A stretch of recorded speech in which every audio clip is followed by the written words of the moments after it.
Welcome to this month's episode of True Crime. This is a not-so-lovey episode of True Crime. Insert, like... Not that True Crime's ever lovey. Oh my gosh, that's so bad. I guess in this case, there is love involved. There was at one time. Yeah. Okay, so are you ready? Yeah. Let's go.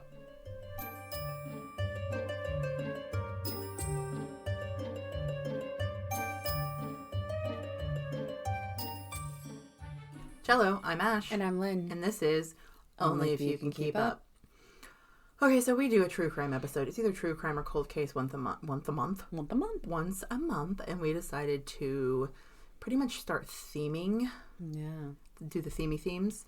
So every month we'll do a true crime, but it'll be love gone wrong, or disappearances, or vanishing objects. No, that's not a true crime. But you get my point. Like, it's going to be... February is a love month. Kind of. We decided to focus on. I mean, I guess it is. Yeah, never mind. Anyway, we decided love gone wrong. So Lynn is going to go first. So let's go. Okay. So, I don't know if you've ever heard of the Lonely Heart Killers. Lonely Hearts Killers? You're so cute. Bear with me. I'm not a true crime person, but I'm trying. Okay? Okay. So, these guys, a man and a woman... This is a pretty big case. There's been movies made about it. Like, plenty of shows have done it. Maybe in a book. I don't know. There's been a lot of things that have covered it. So, Raymond Fernandez and Martha Beck. These two were suspected of killing multiple women whom they lured through personal ads back in the 1940s. This long time ago, yes. That was like yesterday. Yeah, just yesterday. That's fine. So, if you've ever heard of Lonely Hearts Club or... like Lonely Hearts ads back in the 1940s, they would, before dating apps, before social media, before that kind cellular of stuff. devices. Yeah. Now this is after World War II. Lots of women were probably widowed. They were alone. They're looking for love. So people would put out like wanted ads, like in the newspapers, magazines, things like that, like requesting love, requesting a match. Was it requesting love or booty calls? Well, it just depends. They were all a little different. Just looking for a good time. So this is one I read, an example of an ad that kind of correlated to this story. Okay. Let us arrange a romantic correspondence for you. Meet your sweetheart through the foremost high-class social correspondence club in the world. A club for refined, lovely people. Members everywhere, strictly confidential. Efficient and dignified service. We've made thousands of lovely people happy. Why not you? So this ad is... Hold on. Pause. I think you should do ads for these people because that was so good. Good job. You don't see this so much anymore. I mean... You don't see this anymore there's one ads in the newspaper, and there used to be like, I don't know, I heard like mail order brides or whatever you call it, like back in the day. But now we've got dating apps. We've got social media. We've got ways to get out and meet people that are, easier than they were before. So we did the newspaper. Yeah, so newspaper, magazines, things like that. And people would see these ads, especially lonely women, and sometimes it would be specific, like I'm looking for a young female, or I'm looking for a male who, I don't know, I'm looking for a widow, or I'm looking for someone who likes to take walks. Like, I would like a blonde-haired, blue-eyed sometimes baddie. Yeah, I think sometimes they get really specific. Like, yeah, I like a big booty bitch, please. Right. I don't know how much they allowed with the requests, but that's how this started. So Raymond Fernandez, let me give you a little history on him first. Okay. Raymond Martinez Fernandez was born in the territory of Hawaii to Spanish parents, December 17th, 1914. So way back when. Oh, yesterday. Whoa, 1914? 1914. Wasn't that like well over 100 years at this point? It's a long time ago. Okay. And this happened in the mid-late 40s, so he wasn't super old when this happened, but he was born to Spanish parents. As a teen, he was sent back to Spain to work on the family farm. He married a local younger woman there named Encarnacion Robles, and they had 4 children together, but he later abandoned all of them. Oh.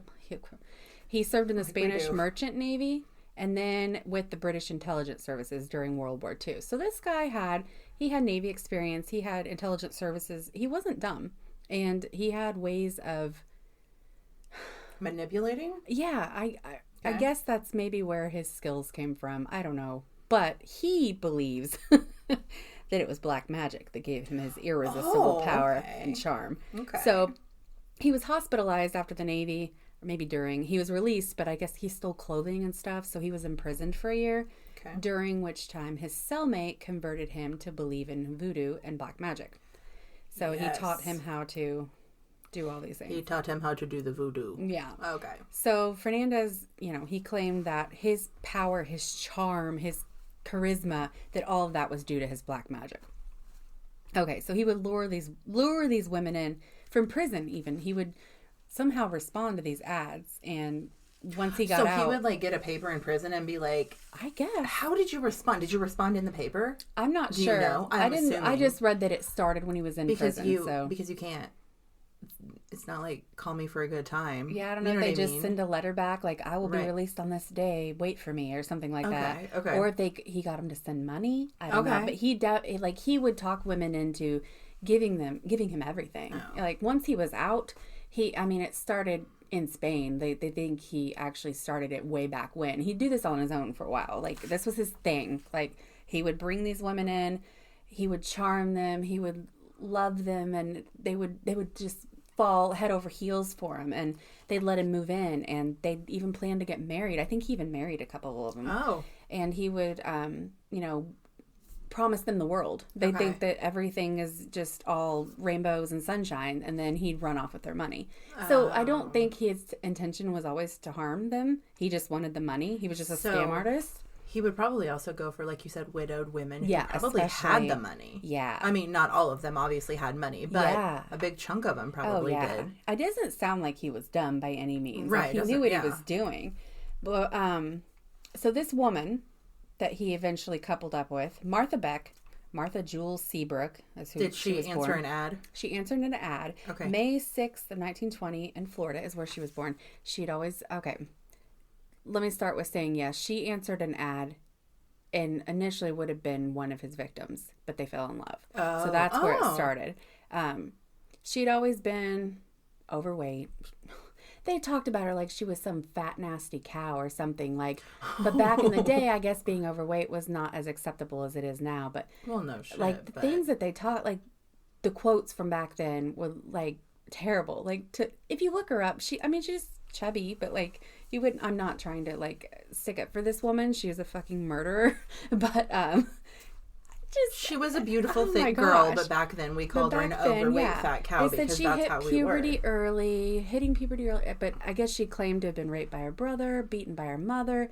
Some sources say she ran away from home at a young age, so she had a hard childhood. Okay, I don't know what Raymond's childhood was, other than having to be worked too hard. Maybe they were hard on him, but it doesn't sound. I didn't read a lot of trauma about him, but this lady had a lot of trauma. Right. And she's okay. So she became a nurse.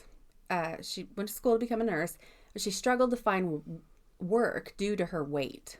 Okay, so I guess you have to think we are in the 40s. Yeah. Unless you are a beanpole who is beautifully, perfectly created, we're not going to hire you. You're not. Okay. Yeah. So nowadays, that wouldn't matter so much, but back then, she couldn't find a job because they all thought she was too overweight, and that was just not okay. So she initially became an undertaker's assistant. So she would prepare female bodies for burial. So I almost wonder if maybe this kind of struck her interest with death, or if it was just, I don't know. What's her name? I want to see her. I want to Google her face. Martha Beck. Okay, I got it. And now Beck was her married name. So she became a nurse, and then soon became an undertaker. I guess because they kept her back in the morgue so she wasn't seen. I don't know. But soon she quit that job. She moved to California where she worked in a U.S. Army hospital as a nurse. So she did find a nursing job for the Army. But while she was there, she became pregnant. And the father of the baby refused to marry her. I guess it was an accident. And he was like, fuck this shit. Nope, you're on your own with this one, fatty. I don't know. So she's single and pregnant and lonely and panicking. And this is at a time, social stigma existed concerning children out of wedlock were sinful. A single mom was just not accepted back then. Okay. I just looked at pictures of her. Like, she's not even that. She's not like what I was expecting, like 600-pound live people. Like, that's what I was expecting. Like, the people who truly need medical help. I think I read something that they thought she was maybe around 200 pounds. I know a million women around 200 pounds. That is not insane. She kind of looks like Dee Dee Blanchard. That's horrible, but she kind of does. Yeah, okay, I can see that a little bit. That's kind of, like, she was a bigger woman, too. Nothing extreme, but back then, I guess, if you're not, I don't know. I probably know 20 people her exact weight. Yeah. Like, her body style even. That's crazy. Yeah. People were dicks. Yep. I mean, we still are, so I guess I can't say that. But... Yeah, so not only is she overweight and, struggling already, but now she's pregnant by this man who refuses to marry her, wants nothing to do with her. So she's on her own with this baby. So, yeah. Child out of wedlock was not accepted back then. Everybody rejected her. So she decided to move back. I guess she moved, I can't remember where she moved to, but she claimed kind of a fresh start. She claimed her child's father had been killed in the Pacific She moved to a new town and did a start whole over, story. A new story. The town mourned her loss, and the story was even published in the local newspaper about her husband's death. And so, she gained this, sympathy and So shortly after that, when once her daughter was born, she became pregnant again, and this was by a bus driver in Pensacola. So she was in Florida, and his name was Alfred Beck. Now this is where the Beck came from. She married him, but they divorced 6 months later. So she had a son with him. So now she has 2 young children. She's still unemployed. She's lonely. So she's desperate. So she begins reading romance novels and magazines, and this is where she finds the Lonely Hearts ads. She puts out an ad in 1947. Which Raymond responds to. And by this time, she had found a new job as a nurse at a children's hospital. So mind you, she has children of her own. Mm-hmm. She's a nurse for children. Mm-hmm. She was claimed to be a good nurse, actually. But Fernandez came to visit. They hooked up. He responded to the ad. They hit it off. Everything's going great. They actually start having feelings for each other. So he was going to take her money. Yeah, essentially. His plan was to scam her. Thinking she had money, because obviously you said she doesn't. But she's a nurse now, so maybe she's got a little bit of money, especially back then. I'm pretty sure nurses were well paid. Yeah. Maybe not. I would think. Back in the 40s, 30s. I don't know. But, so he came to scam. Yeah, he came to scam, but it says they fell in love. It sounds to me more like she fell in love with him. He played along, and I think he tried to get away. Because he said, we'll make plans to move in together, blah, blah, blah. And he goes back to his home. He returns to New York. Well, she's got plans in action to join him. She's getting everything prepared so that she can join him. But she was soon fired from her job, abruptly. Not sure why. So the nursing job is no more. So she's like, what? I ain't got nothing to lose. I'm going to move in. I'm just going to go to New York, and I'm going to join him. With her children? No. Oh. No children. She decides, I'm going to just drop my kids at the Salvation Army. Oh, my God. And just go have me a new life. So her kids are no longer in her possession. Oh, my God. She has decided to leave her kids, the Salvation Army, and take off to New York. Was that a thing? I guess so. Okay. Like leave them at the fire station kind of thing. Oh, my God. So these young children, she just, mind you, she's a nurse of children. She's around children all the time. Maybe she just had her breaking point. I don't know. But this new guy is just so wonderful, and she just wants to be a part of. At this time, I think she has realized what he's doing.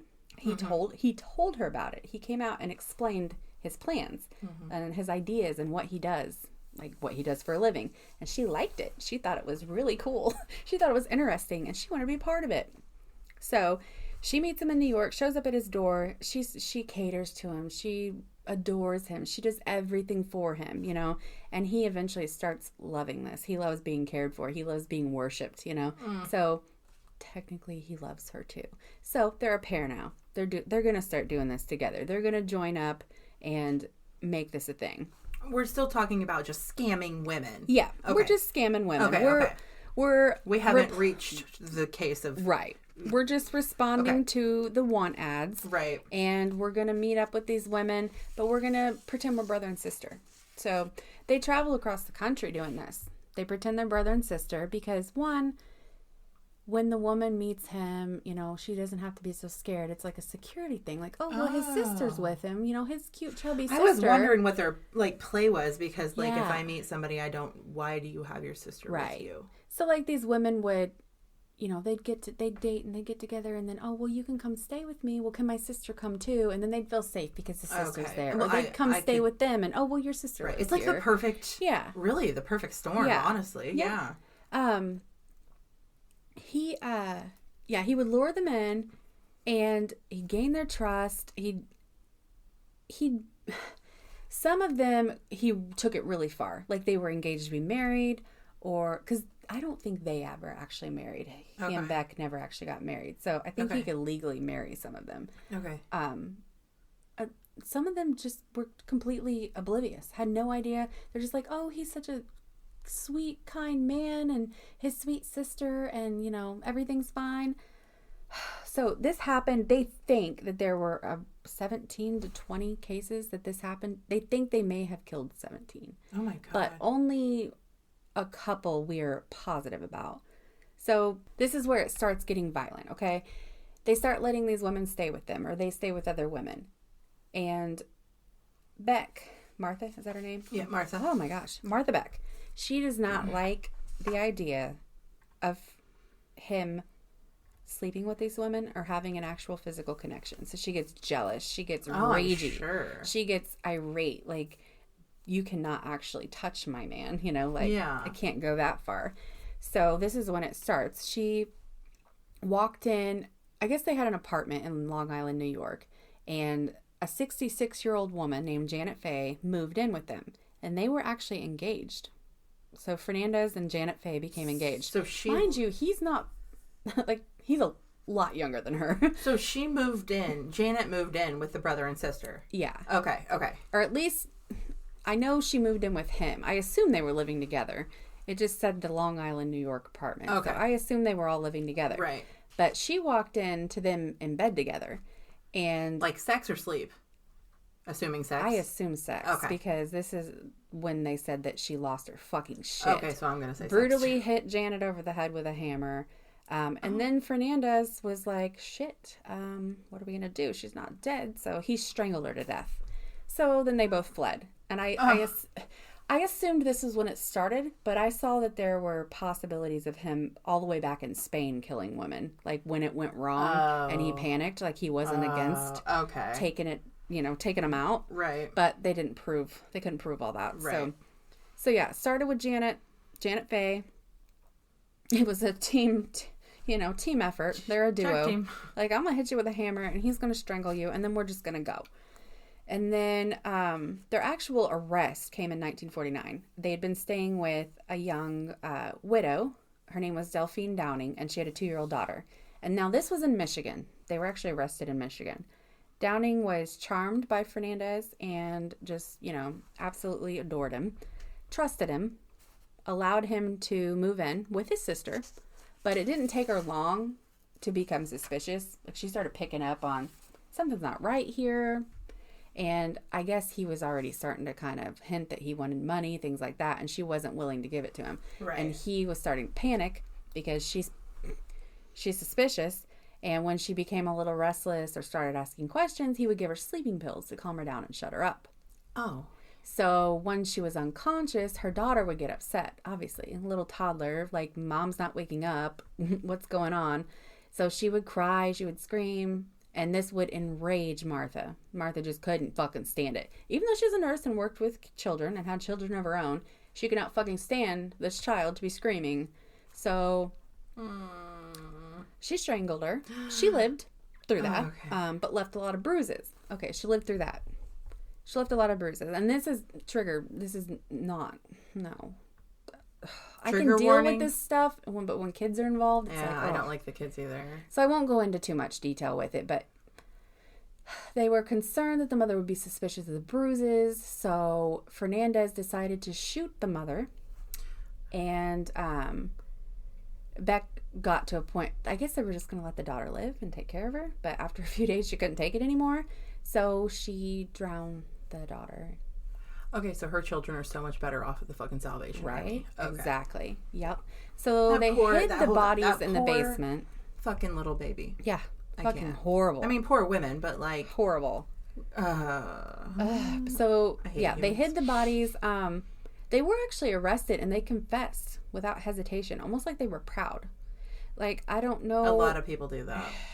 That's just pure fucking psychosis. I don't even know. Maybe not psychosis. How were they arrested? Like, did you get that? I'm not sure on that. Probably should have looked more into that. But it sounded like someone reported the woman missing.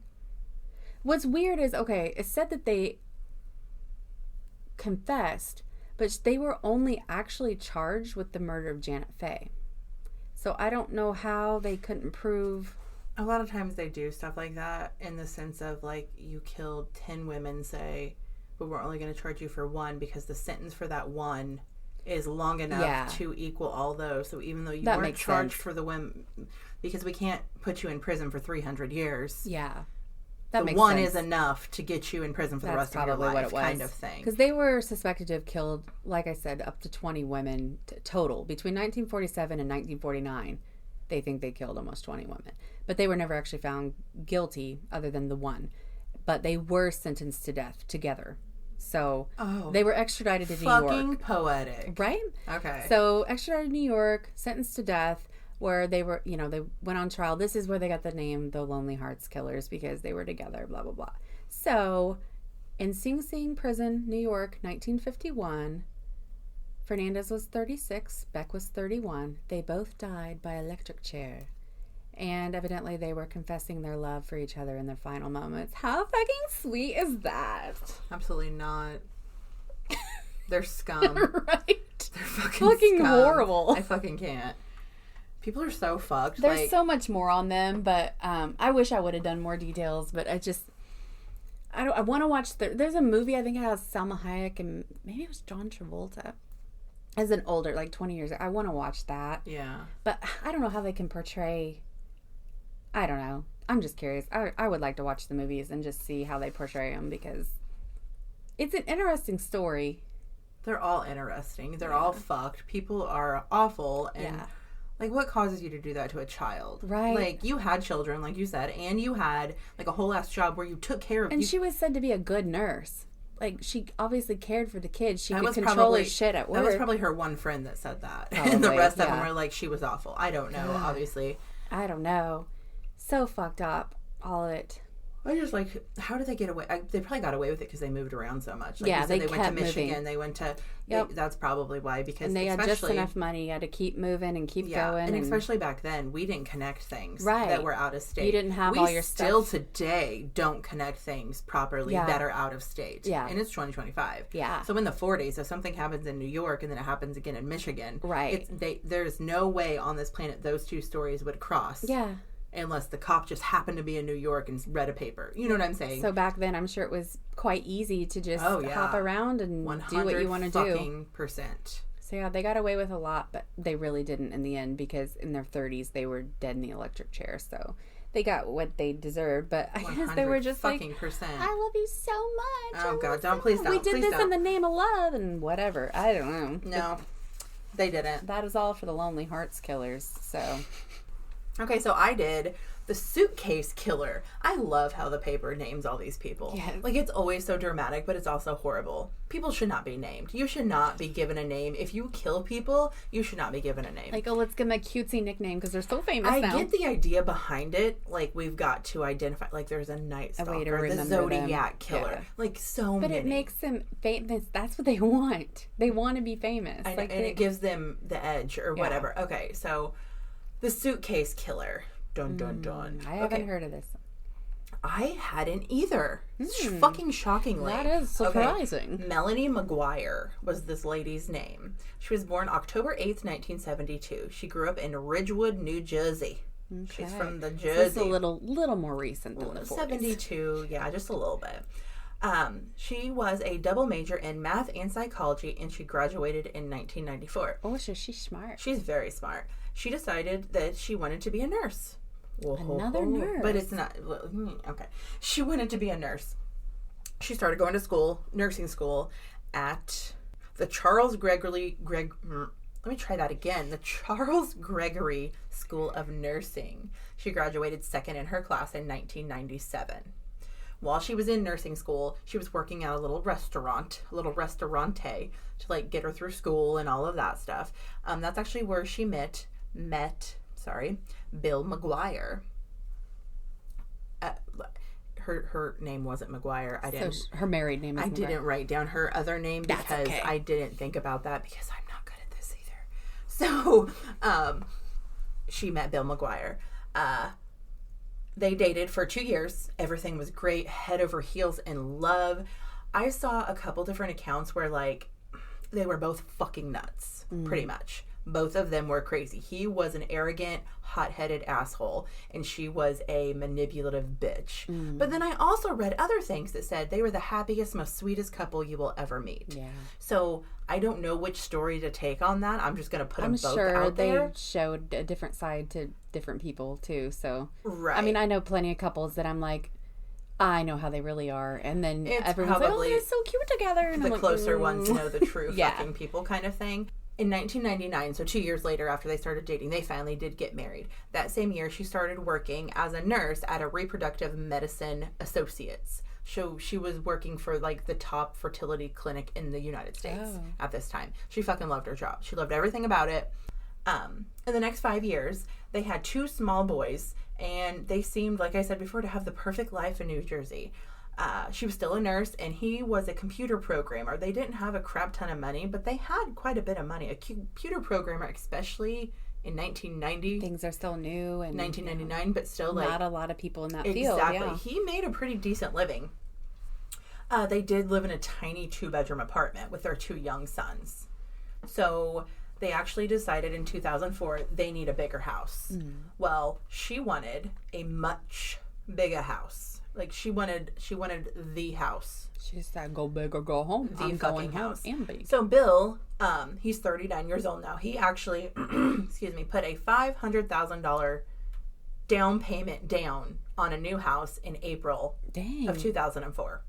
A down payment. Down payment. So he was saving the motherfucking money, but he was also a big gambler.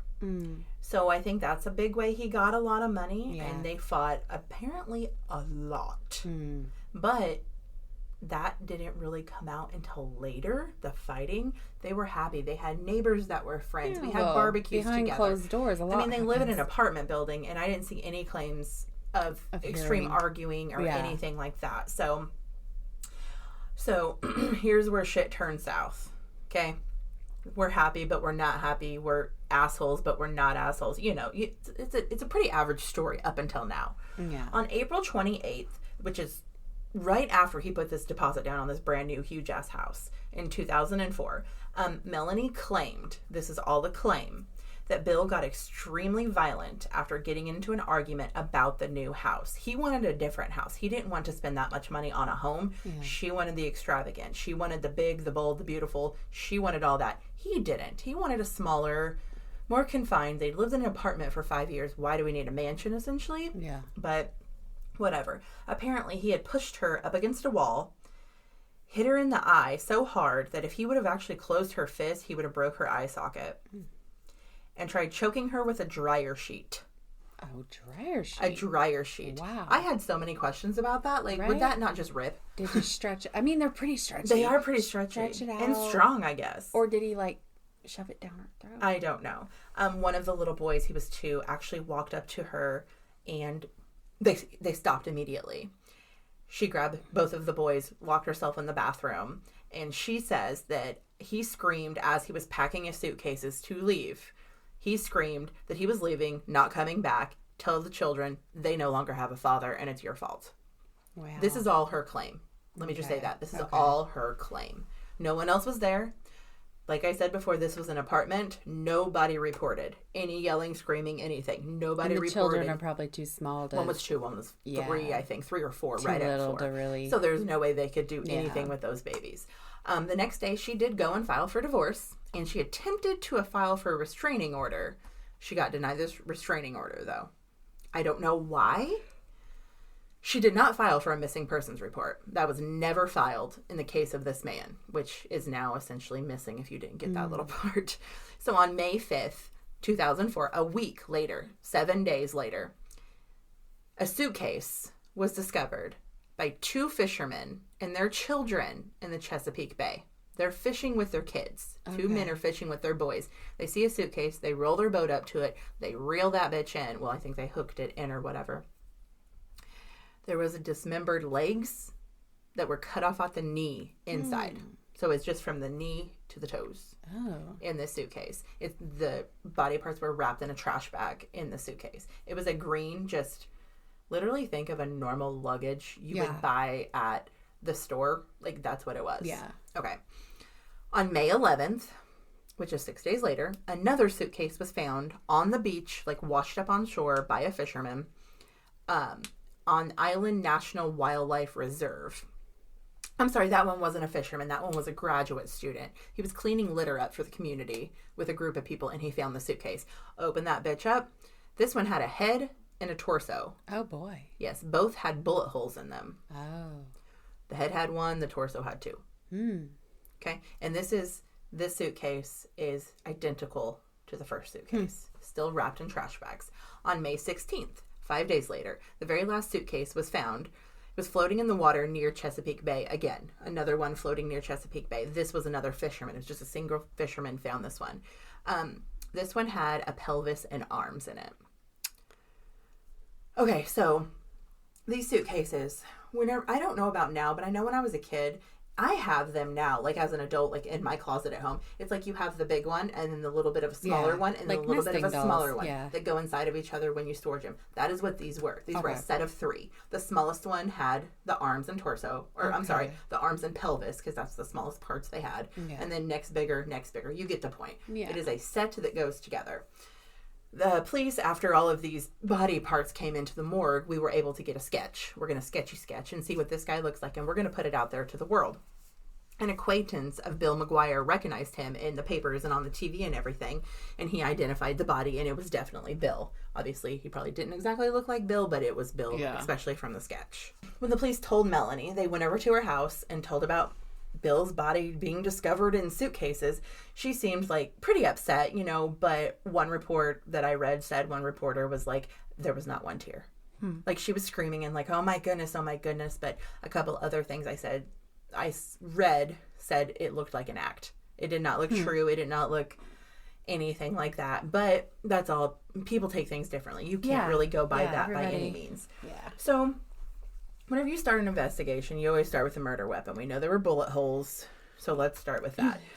They wanted to find out if Melanie owned a gun, because it sucks, but it's almost always true. If one of the lovers goes missing, they always go to the one who's alive. Yeah. We're gonna that's not my first thought. We're gonna check everything out about this woman, because we know this is the only 2 that are together. Right. And once again, there have never been any reports of fighting, anything, until the day she went and filed for divorce. There was nothing on record of any abuse, period. Yeah. Okay.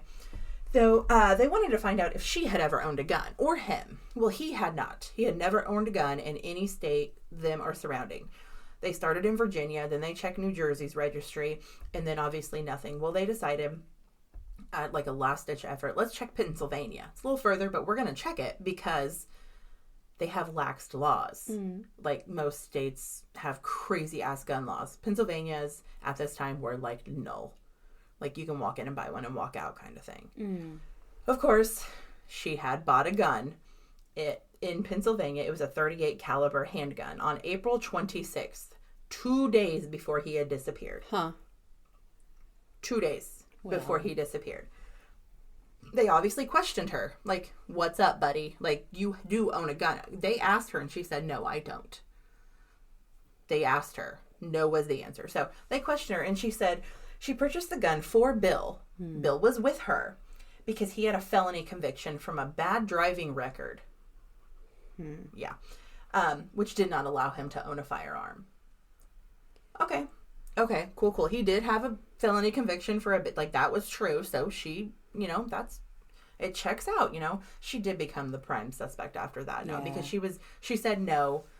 Yeah. But then she said yes. You know what I mean? Like, she didn't have one, but she did have one. She could have told them that and that. So now we have a prime suspect, okay? So this is a very widely publicized thing. This is 2000 and, what did I say? 2004. So, like, media is very, very hot in the early 2000s, especially. It is all over the place. In their neighborhood, in their state, in their area. Yeah. It is fucking everywhere. Shortly after the whole gun thing was discovered, a man named Bradley Miller came forward to the police station, walked in, and told police that him and Melanie had actually been having an affair for years. For like 4 years. They had both promised each other they would leave their lovers, but they never really did. Whatever. But he insisted. He's like, I'm coming forward and telling you these things because I was not fucking involved. I had nothing to do with this shit at all whatsoever. He had an alibi. The alibi checked out. But obviously, alibis can check out. It was one of the alibis was like, ask my wife if I was home. And yes, I was. You know what I mean? Yeah. Like, wife can lie. So he said he would wear a wire. I'm going to wear a wire because I want nothing to fucking do with this. He did wear the wire, and they tapped the phones on her house. Nothing. She never spoke of anything. Like, he would even try. Nothing. Would not speak. But he even eventually testified in her trial against her. So they do not think 100%. He didn't have anything to do with this. Yeah, he obviously had an inkling she was crazy. Literally. So, like, it was just an affair. Like, he had an affair, and he's like, shit, I'm going to be brought forward. So I'm going to walk in and be like, listen, they never suspected him after him wearing the wire. And you know what I mean? That was gone. So things slowly began to pile up against old Melanie. Just slowly, but not slowly. After his body was discovered and Melanie was told of his death, she immediately, like... He died. His body parts were all over the place. Whatever. Within this conversation, she was like, you need to go look for his car in Atlantic City. And they're like, what? We just told you your husband died. And she's like, well, go find his car. Like, it's in Atlantic City. What? Okay. Weird? That's fucking weird. You know, so they did. They went and looked for the car. They actually found out it was towed from a Flamingo Motel in Atlantic City, which is the area where he gambled. Like, you know, my husband's a big gambler. He's always in Atlantic City. Yeah. We got in a fight. I assumed he went to Atlantic City. And they did have surveillance videos. And in the surveillance videos, they're so grainy. Once again, 2004. Like, they're so horribly done. All they can tell is it is not a man. It is a very small, petite type of woman. It is not a man at all who put the car in the garage. But they had it towed. They asked her, hey... We have this video of a woman moving his car. Did you do this? Nope. Have nothing to do with it. Are you sure? I absolutely have nothing to do with it. They show her the video. She's like, well, so the night that he stormed out, because obviously they've interviewed her and told her, she's told her story. The night he stormed out, I thought it would be funny to go to Atlantic City and move his car. So I put it there as a prank all of a sudden on she's him. saying that. Okay. Right. It was a prank. It was just a funny prank. I thought it'd be fun. And they're like, okay, cool. Well, the police also found that we are not from Jersey or anywhere near Jersey. I want to state this right now, like you and me are not. There's something called an easy pass, apparently. I don't know if it's still a thing, but it was a thing. And there's a bunch of tolls you have to go through. And that is the pass you have to register as you go through from my understanding. I obviously do not know, and I didn't really do research on them. But there was a 90-cent easy pass toll that she called and tried to have removed from her checking account on the night he disappeared to Atlantic City. So she tried to have it removed. Wow. Obviously, we asked her about this. She was scared that they were going to start questioning her because she was in Atlantic City, the same place where his car was. So she said she completely freaked out. She panicked. So she called to have the charge removed. Okay, legit. I mean, that's possible. You know, I mean, it's possible. But still, okay. Let's keep going. Inside of this car, the police found a bottle of chloral hydrate, which is a sedative. It knocks your ass out. And 2 syringes. Wow. The chloral hydrate was prescribed by none other than Bradley Miller. Her lover, her affair lover. But the police, because he's in full cooperation, brought the script. Like, they went to the pharmacy, got the actual physical script, took it to Bradley and said, I want you to write this. You know, it was not his handwriting at all. It was actually Melanie's. Grabbed a prescription pad, stole it, and forged his. She's under full fucking 100% whatever. Now, they have searched the house. They have searched everything. They found internet searches on their home computer. Are you ready? How to purchase guns illegally. How to commit a murder. This is obviously early internet time. Undetectable poisons, not positions. Undetectable poisons. This is like some Ask Jeeves shit. This is not Google. She didn't try to go incognito. No, not at all. She was like, fuck this. They also had now matched the garbage bags used that wrapped the bodies to the garbage bags in her home. I thought she was smart. No, but not completely. It was like one of those things where, it was one of those things where the roll of the ones in her house were on the same roll of the ones that were out there. But these rolls are thousands and thousands of trash bags long. They just cut them off at 30 for the box, cut them off at 30 for the box. Coincidental. Everything they asked her always had a coincidence answer. Every single thing. That is not 100%. It's not the one that was right next to the one in her kitchen. So it's not every single one of these pieces of evidence, minus the how to purchase guns illegally. Like, that's a little fucked. But she could say it was him. Yeah. She could say he was trying to come for me. There's so many things in this case that's like, bitch, you've got an answer for everything, don't you? We're not done. Okay. Her Easy Pass was also recorded traveling along the Chesapeake Bay, passing several waterways 5 days after he disappeared and 1 day before the first suitcase was found. So, I mean, I'm assuming you have to drive down a road and go through a bunch of tolls and stuff as you go through. Yeah. She passed through several of them 5 days after they found his body. Yeah, or 1 day after the first suitcase was found. She claimed she was furniture shopping for her new home. Oh, yeah, okay. Yeah, okay. The suitcases. I said before, they're a set. There was a 100% set of suitcases. Right. They were made together. The numbers matched up on the suitcases. She did admit the suitcases were hers. They were her suitcases. She got pictures of them. Yes, sir, those are my suitcases. But that's what Bill used when he packed to leave.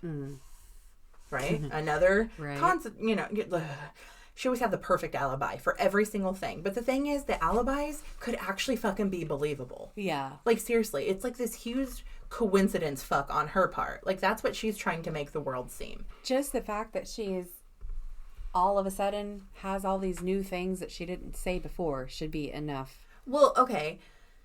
They had a very hard time because everything she came back was like kind of, okay, like, we could see that. Yeah. Okay, we could see that. Okay.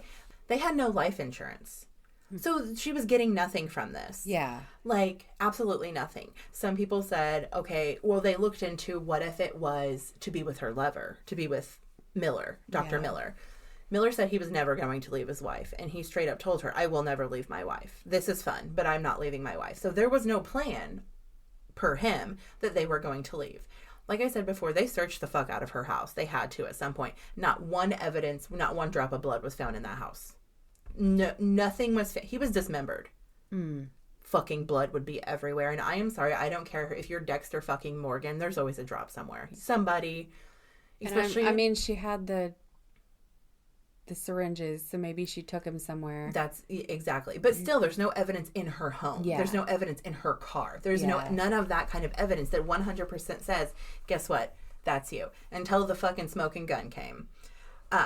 There were towels inside of the suitcase that were wrapped around some of the body parts that, like, were having trouble, like the open end of where the knife was at. They were kind of wrapped around the open ends.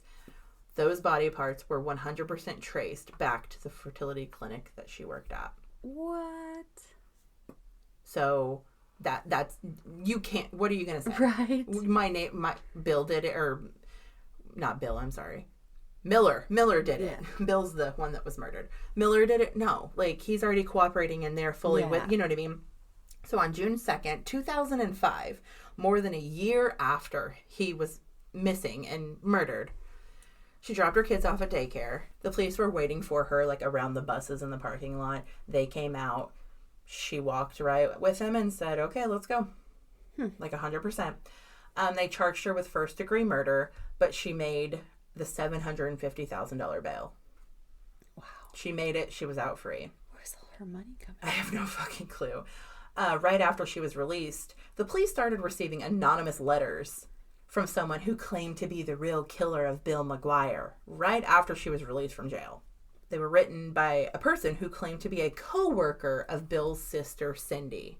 So this person is saying, I'm Bill's sister, Cindy's co-worker, and I murdered him. Sent the letters to the fucking police. Like, I'm serious. Like, this fucking happened. The letters had very, very, very specific details about parts of the bodies, stuff the cops did not release to the world. Like, very specific things to prove that, look at me, I'm the killer. Yeah. You know what I mean? One of the letters actually had a package with Bill's wedding ring, a key to his car, a box of ammo, which is the same ammo that was in him. Just the box, just the empty box in a package. And the letter said, I found these in the dumpster outside of Cindy's work. Make it make sense. Like, so, okay. The package had actually been paid for with a prepaid American Express gift card that was purchased at a pharmacy in this little town. So they got the surveillance because, surveillance we got. It's blurry, of course. It's always grainy and blurry. But it was a woman. And it had the same color of hair as Melanie, same stature. They cannot say 100% that is Melanie. Yeah. But it was enough. She was actually arrested again on perjury. And she was held until her 2007 trial. It began March 5th. She actually, I'm not going to go, there's so much about this trial, which I've already kind of said the things she said. Like, well, it was this. Well, it was that. Well, he told me to go buy the gun. Well, I was scared, so I erased it. There's always a fucking excuse, right?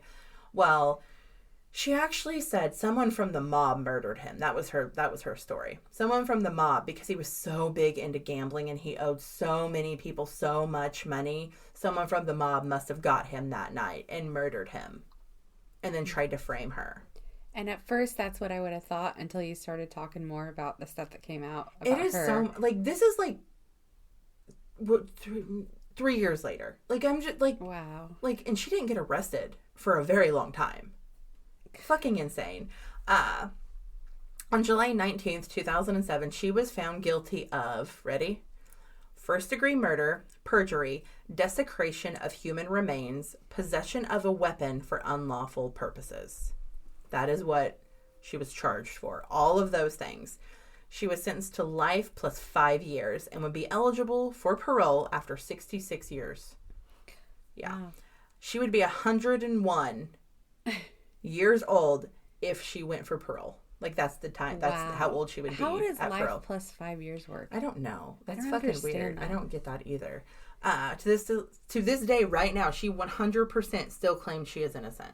She is very, very fucking vocal. I mean, she's already doing the time, so... There's, a Lifetime show. There's no... I've never heard of this one until I fucking discovered it. But, there's no crime shows about this. It wasn't on Snapped or anything that I could find. There is a Lifetime show. Lifetime came out and did the whole story of her life, but the Lifetime show portrayed her as the victim. So I don't like that. We're not going to do that. Her children were actually raised by Bill's sister, Cindy. And Melanie's parents tried to get custody of them, but failed. And now they're grown-ass men. You know what I mean? They're not little kids anymore. So Bill's sister did get to raise them, and her parents did not have anything to do with him. But she's still, you can go look at it. Let me say this, too. She is fucking beautiful.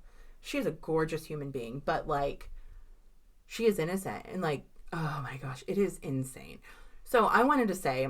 I always go, I do my research on the computer, but I always go and look on TikTok because there's always interesting things. Different perspectives. Exactly. And I don't write them down because that's their perspectives, but I kind of like to see what they are. I straight up found a woman on TikTok. I typed in this woman's name and it was the first fucking thing that pulled up. She knew this woman. She knows this woman. Went to college with this woman. And she said she is fucking batshit crazy. She is the most manipulative, insane psychopath she's ever met in her life. I mean, you can go on the TikTok and just type that girl's name in, and it's one of the first, type Melanie McGuire, and it's one of the first 2 or 3 videos. And she's got, a whole series about, because Lifetime put this out, and they're listen, that's not how that was. That's not how that was. Because these shows like to romance these things and like make them okay and beautiful and everything like that. She was a piece of shit. She killed her fucking husband, cut his body into a million pieces, and there is no fucking reason why. She did not get money from it. He was obviously, I guess he could have been abusing her, but there was never a report of bruises. There was never a report of anything on this woman. Other than the dryer sheet. And that's what she said. She just said that, though. Yeah. Like, I understand. I can get behind a woman who's scared to go and talk and do and report. Yeah. But usually in cases like true crime cases, the neighbor will be like, I saw bruises on her several times, but I didn't say anything. Or a coworker. She was always in bruises. Even her fucking boyfriend didn't say anything about how he abused her. So maybe he did, and it was just very silent or whatever. Maybe she was actually the one with the gambling problem. Maybe she's fucking crazy. I don't know. Insane in the membrane. Love goes wrong, and don't be that person. Just walk away. Right? Oh, don't do it. Oh. Don't let it get that out of hand, okay? There are just so many crazy stories in this world. I just don't know. I feel like there's more crazy than there is good. Maybe. But maybe it's because I look for the crazy and I don't look for good. They don't talk about the good. I don't go and Google, like, who saved 100 puppies? Yeah. From the fall of the earth. You know, I don't do that. I Google who killed Bill McGuire. Because media loves drama and people love drama, you see more of that than you do the good stuff. Media loves the negative. Yeah. I mean, like, honestly, if you go tomorrow morning, if you're a news watcher, which I am not, I'll do the weather and turn it off. But if you're a news watcher, go watch the news, and I want you to count the amount of positive versus negative things in that day just on your local fucking news. I did it once. And even if it's not super negative or violent, it could be something like instilling fear or something. Like, exactly. It's just always... pay attention. Yeah. Like, I've noticed that well, it's not really recently. It was actually a while ago on our local news. Was it local? Yeah, I guess it would be local, which we're not local, but they started doing the weather with puppies. What? And it's like they're doing this to show the good because we're just going to show you all the bad. Yeah. You know what I mean? It's really weird. It's interestingly weird. Like, I don't know. Let's soften them up while we... I don't know. Once again, the world is fucked. It is. Love done gone wrong. Yeah, for sure. Okay, if you need to get a hold of us for any reason, you can do so at onlyifyoucankeepup@gmail.com. Okay. Hope your love goes right. Everyone's love needs to go right. Love month is almost over, so. Happy February, y'all. Happy February, which is almost over. Happy March almost. Yeah. Okay. Love you, bye. Okay, love you, bye.